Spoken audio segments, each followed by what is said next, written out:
Kemudian juga berniat makan itu ketika kita makan itu kan kenapa orang kadang kelewatan ya kalau makan, karena tidak ada niatnya untuk makan itu, dia sekedar memenuhi hawa nafsunya ya. Maka ketika kita makan, maka niatkan makan itu untuk menguatkan diri kita sehingga bisa menjalankan ketaatan kepada Allah. Jadi dalam perkara niat itu sebenarnya beberapa fungsinya. Yang pertama adalah membedakan ibadah yang satu dengan ibadah yang lainnya. Ya, bahwa ini sholat sunnah, ini sholat wajib. Itu yang membedakan apa? Niatnya. Kita sholat subuh misalnya 2 rakaat, sholat sunnah 2 rakaat. Apa yang membedakan? Niatnya.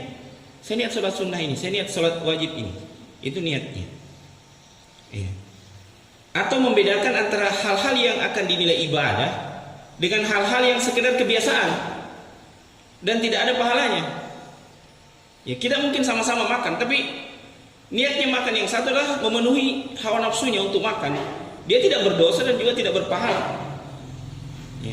Tapi ketika niat makan kita adalah untuk menguatkan tubuh kita sehingga dia bisa beribadah kepada Allah dengan baik, maka ini makannya pun bernilai pahala. Ya, makannya pun bernilai pahala di sisi Allah Subhanahu wa taala.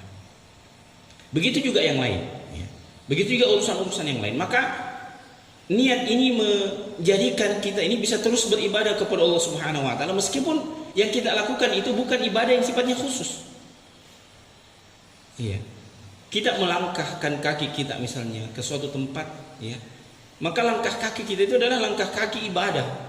Karena apa? Karena niat kita untuk melakukan sesuatu itu adalah niat yang mengantarkan kita kepada keridhaan Allah Subhanahu wa taala. Jadi seorang mukmin itu bahkan pun tidurnya bernilai ibadah.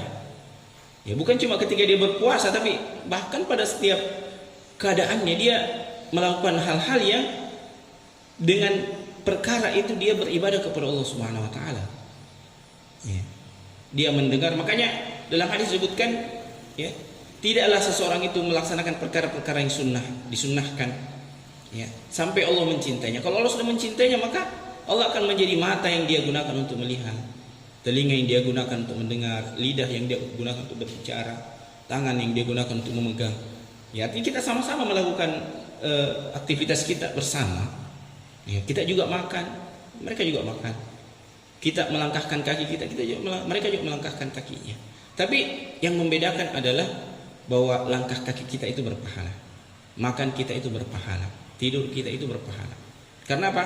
Karena niat yang mendasari kita untuk melakukan amalan itu adalah niat untuk mendapatkan keridhaan Allah Subhanahu wa taala, niat ibadah. Ya. Nah, inilah di antara makna yang disebutkan dalam hadis innamal a'malu binniyat. Sesungguhnya amalan itu dinilai karena niatnya. Amalan itu dinilai karena niatnya. Ya. Nah, kemudian ya, sehingga dengan itu dia menjadi orang yang taat dengan makanannya. Ya, bukan sekedar menikmati makanannya semata-mata. Dan tanda niat ini, tanda adanya niat seperti ini pada diri seseorang ketika dia makan adalah dia makan secukupnya, ya, tidak berlebihan. Dia makan secukupnya dan tidak berlebihan. Ya, dan Nabi SAW telah mengingatkan tentang perkara ini, ya. Ma mala abnu Adam wi'aan syarran min batnin. Kata Nabi SAW, tidak ada bejana yang diisi oleh anak Adam itu lebih buruk daripada perutnya. Ya, ini kan kita mengisi bak air, mengisi panci, ya. Ini semua adalah hal yang baik, ya. Tidak ada yang lebih buruk untuk diisi dari bejana-bejana yang ada itu kecuali perut kita ini. Jadi perut kita ini seolah-olah jadi bejana. Jadi lebih buruk diisi kecuali perutnya. Ya. Hasbubni Adama ukulatun yuqimna sulbahu. Cukuplah, ya, cukuplah seorang anak Adam itu mengisi apa yang bisa menegakkan punggungnya. Artinya kalau dia merasa makanan itu sudah cukup untuk bisa punggungnya ini tegak dengan jumlah makanan itu, sejumlah makanan itu, maka itu sudah cukup. Ya.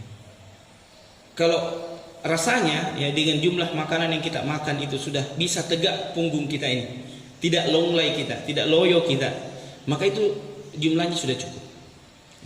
Jangan lagi dilebih-lebihkan. Tapi Nabi SAW tetap memberikan keluasan ya. Kata beliau, fa in kana la mahala. Kalau dia tidak bisa, ya, kalau dia misalnya berat sulit, ya, maka paling tidak yang paling maksimal adalah ya fasulusun li ta'amihi. Maka dia membagi perutnya itu menjadi 3. Sepertiganya untuk makannya. Wa sulusun li syarabih. Sepertiganya untuk minumnya. Wa sulusun li nafsihi. Dan sepertiganya lagi untuk nafasnya.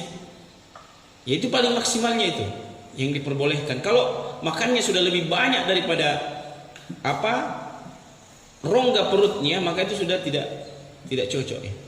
Sudah bermasalah ya. Kalau sudah lebih banyak makanannya daripada tempat untuk bernafasnya, dia sudah tidak bisa bernafas karena makannya, maka itu sudah keterlaluan, sudah